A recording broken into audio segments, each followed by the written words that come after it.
Hi, this is Bob with RealTVFilms.com. We're in Austin, Texas, covering the South by Southwest Film Festival.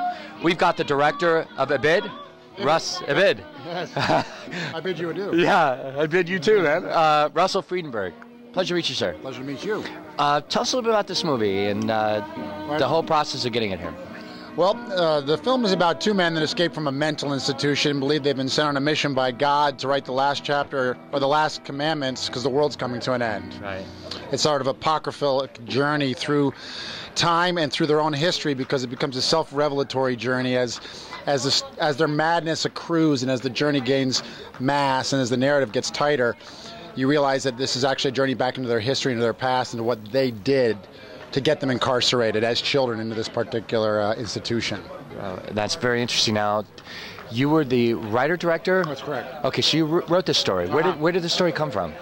You know, it's interesting. I originally started off as just sort of a challenge to myself as a writer to come up with my own sort of creation myth in a period of about 7 days. And I wrote a script originally in about 7 days, then it sat on my laptop for a number of years, and I kept going back to it and visiting it because I really liked the idea.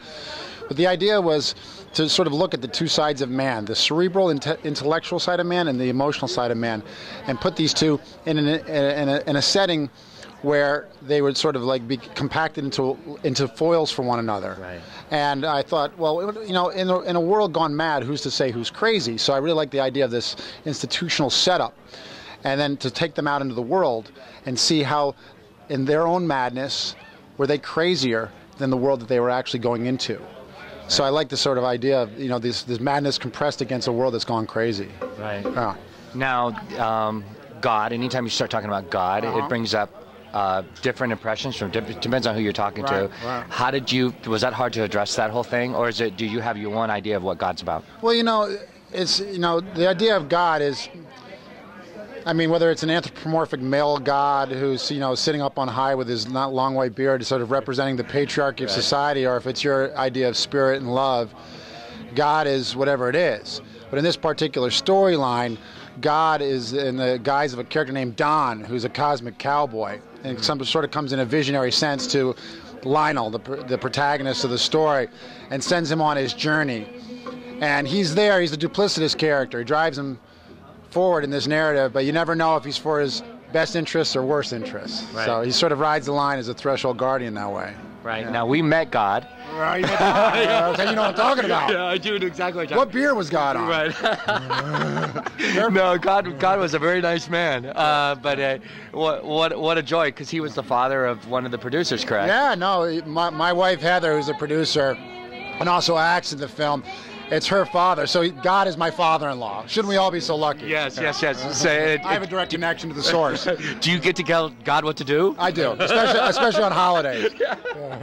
That's funny. That is funny. Now, was this a hard movie to shoot? I know they talked a little bit about how you guys were constantly moving. Yeah. How hard is that to get these people, you know, you're going and then you're stopping, you're going and stopping. How hard is that? It's a really low-budget, experimental, sort of absurdist kind of road journey film.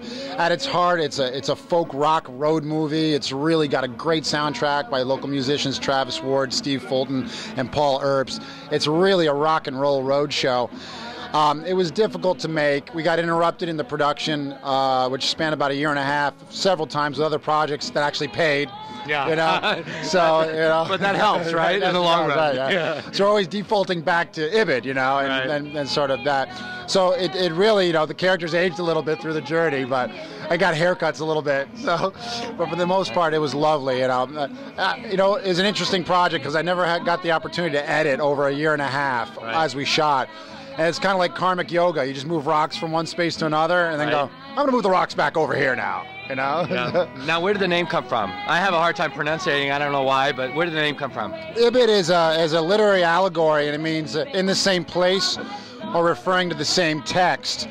But coincidentally enough, it also it stands for I believe in Don. Oh, yeah, okay. Yeah. So that's all right, so it all worked out. It also is I bid, like I bid you to buy the damn thing. Right. Or go see it. Which is always a good thing. Yeah. Right. So speaking of that, how's your reception been here at South by Southwest? Lovely, lovely. This place is fantastic. What a great place to world premiere this little sort of love film that we've got going on. And last night we pretty much sold out.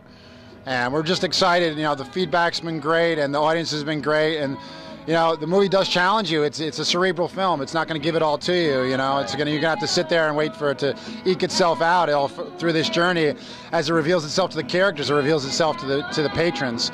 And so, you know, the people have been lovely, and they've been really willing to sit through it. It's been great. Yeah. Well, we're excited for you. Congratulations on success.